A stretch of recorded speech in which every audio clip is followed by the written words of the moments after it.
क्या आपने कभी सोचा है कि आपके पड़ोस की शांत और खामोश गलियों में कोई ऐसा दरिंदा हो सकता है जो मासूम जिंदगियों का सौदागर हो? ये कहानी बिहार की उस छोटे से गांव की है जिसने इंसानियत को पूरी तरह से शर्मसार कर दिया। अमरजीत सादा एक ऐसा नाम जिसे सुनकर आज भी मुसहर गांव के पुराने लोग कांप उठते हैं। उसने बिहार की सड़कों को मासूम बच्चों के खून से लाल कर दिया था और पुलिस वालों तक को अंधेरे में रखा। पुलिस हाथ पांव मारती रही। यह कोई मामूली अपराधी नहीं था, बल्कि एक ऐसा साइकोपैथ था जिसे बच्चों की चीखें सुनने में सुकून मिलता था।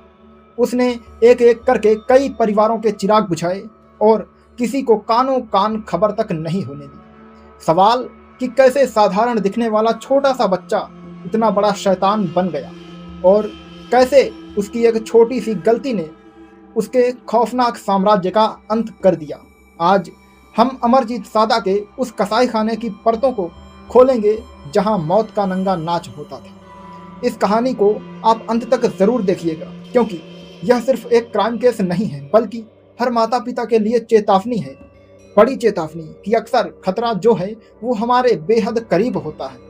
नमस्कार दोस्तों, आप देख रहे हैं अनजाना सीधा सच और मैं अमन अनजाना। इस कहानी की शुरुआत करें उससे पहले हमारी आपसे गुजारिश है कि आप हमारे व्हाट्सएप चैनल से जरूर जुड़िए ताकि आपका और हमारा रिश्ता मजबूत हो सके। हमने अपने व्हाट्सएप चैनल का लिंक डिस्क्रिप्शन बॉक्स में दे रखा है और स्कैनर भी यहाँ स्क्रीन पे आपको दिख जाएगा। स्कैन करके भी आप जुड़ सकते हैं। अब सवाल ये है कि कौन था ये अमरजीत सादा, कैसा था ऐसा कसाई खाना? तो अमरजीत सादा बिहार के एक साधारण परिवार से आता था। उसका रहन सहन भी सामान्य था। पड़ोसियों के लिए एक मामूली बच्चा था जो छोटी मोटी जरूरतों के लिए हाथ पैर मारता था, लेकिन उस साधारण चेहरे के पीछे एक आदमखोर भेड़िया छिपा था। वो अक्सर गलियों में घूमता, मासूम बच्चों पर नजर रखता जो अकेले खेल रहे होते या फिर घर से थोड़ी दूर जो निकल जाते। अमरजीत को बच्चों का शिकार करने में एक अजीब तरह का सुकून मिलता था। वो उन्हें चुप कराने के लिए उनका गला घोंटता और फिर अपनी सनक को पूरा करता। उसके घर के पास रहने वाले लोग कभी समझ ही नहीं पाए कि उनके बीच एक सीरियल किलर रह रहा है। उसने समाज में कैसा मुखौटा पहना था जिससे किसी को शक ना हो। मासूमों को निशाना बनाने का उसका जो तरीका वो बिल्कुल अलग था। अमरजीत तक काम करने का तरीका ठंडा और सोची समझी साजिश का था। वो कभी भी भीड़ भाड़ वाले इलाके से बच्चों को नहीं उठाता। घंटों तक रेकी करता रहता, देखता कौन सा बच्चा लावारिस की तरह टहल रहा है। बिहार के अलग अलग इलाकों जैसे मुसहर गांव, खजूरी, खास जैसे इलाकों पर अपना शिकारगाह बनाया था। एक बार जब बच्चा उसके पास आ जाता तो फिर उसका मौत का काउंटडाउन शुरू होता। वो बच्चों को डराता नहीं, बल्कि पहला फुसलाकर खंडहर झाड़ियों के पास ले जाता। फिर असलियत जब दिखाई पड़ती तो उन मासूमों की जिंदगी के साथ एक खौफनाक खेल शुरू होता।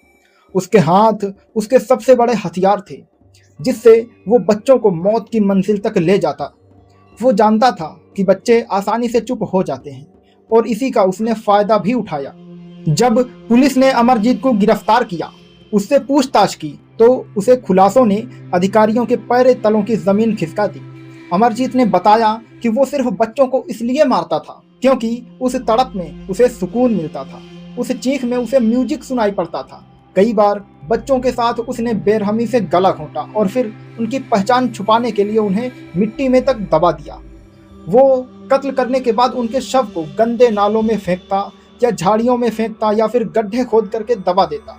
उसके लिए एक बच्चे की जान किसी कीमती खिलौने से ज्यादा नहीं थी। पुलिस को पता चला कि उसने एक दो नहीं बल्कि कई सारे बच्चों को अपना शिकार बनाया था, जिनमें से कई की लाशें मिली और कई का तो कुछ पता ही नहीं चला। वो किसी प्रोफेशनल किलर की तरह सबूत मिटाने में बिल्कुल ही माहिर था। कत्ल के बाद उनके कपड़ों को भी छुपाता ताकि कोई निशान ना रहे। सालों तक अमरजीत पुलिस की पकड़ से दूर रहा क्योंकि उस वक्त छोटे बच्चे पर शक करना नामुमकिन था। गायब होने वाले बच्चों के मामले अक्सर लापता फाइल में डालकर बंद हो जाते हैं, लेकिन एक दिन एक चश्मदीद ने उसे बच्चे के साथ जाते हुए देख लिया। जब वो बच्चा नहीं लौटा तो पुलिस ने उस चश्मदीद के बताए हुए हुलिये के आधार पर छानबीन शुरू की। पुलिस ने सादे लिबास में इलाके की गश्त बढ़ाई और एक दिन अमरजीत को एक और मासूम बच्चे के साथ ले जाते रंगे हाथ पकड़ा। जब उसके घर बताए ठिकानों की तलाशी ली गई तो वहां से बच्चों के फटे पड़े कपड़े, जूते, निशान मिले। यह वो सबूत थे जो अमरजीत के झूठ के किले को ढहाने वाले थे। पकड़े जाने पर उसने पुलिस को गुमराह करने की कोशिश की, लेकिन उसकी एक भी ना चली। अमरजीत की गिरफ्तारी के बाद जब सच सामने आया तो बिहार के गांवों में मातम सा छा गया। जहां बच्चे गायब हुए, माँ बाप को उम्मीद थी कि कभी उनका बच्चा शायद लौट आएगा, लेकिन अब अपनी औलाद की हड्डियों के टुकड़ों को देखकर वे बिलख रहे थे। अमरजीत के चेहरे पर अपनी गिरफ्तारी के बाद कोई पछतावा नहीं था। पुलिस स्टेशन में बेखौफ होकर अपने जुर्म की दास्तान सुनाता रहा, मानो जैसे कोई बहादुर इंसान हो। उस वक्त के अखबारों ने उसे बिहार के सबसे छोटे कसाई चाइल्ड किलर जैसे डरावने नाम दिए। उसकी हैवानियत साबित करती थी कि खतरा किसी अजनबी से ज़्यादा उन लोगों के बीच होता है जो हमारी कमजोरी का फ़ायदा उठाते हैं। पूरा बिहार उस वक्त डरा हुआ था। अदालत में अमरजीत के खिलाफ पुख्ता सबूत पेश किए गए।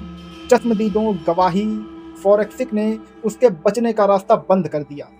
जज ने उसके अपराधों को दुर्लभ श्रेणी में रखा, लेकिन उसकी उम्र कम होने के कारण उसे जेल की सज़ा नहीं बल्कि किशोर गृह में भेज दिया गया। हालांकि समाज की नज़रों में उस दिन मर गया जब पहली बार किसी मासूम का गला घोंटा। अमरजीत की कहानी आज भी बिहार पुलिस के रिकॉर्ड में डरावनी याद के तौर पर दर्ज है।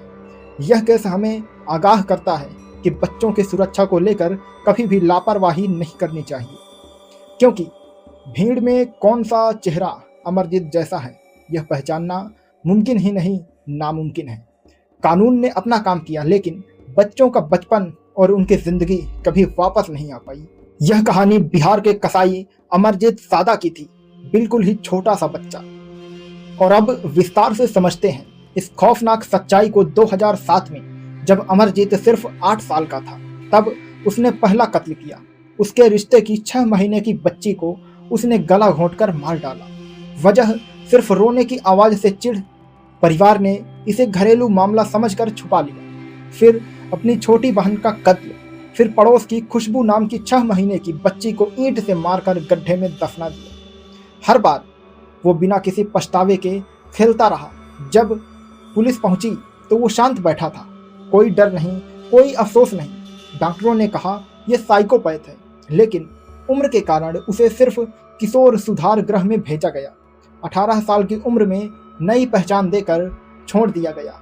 आज कोई नहीं जानता कि वो कहाँ है, लेकिन उसकी कहानी हर माँ बाप को सतर्क करती है कि खतरा कभी भी घर के अंदर से आ सकता है। इस कहानी ने हमें सिखाया कि सच्चाई कितनी भयानक हो सकती है। अगर आपको यह कहानी पसंद आई हो तो वीडियो को लाइक करके इसको शेयर जरूर करें ताकि और भी लोग जागरूक हो सकें।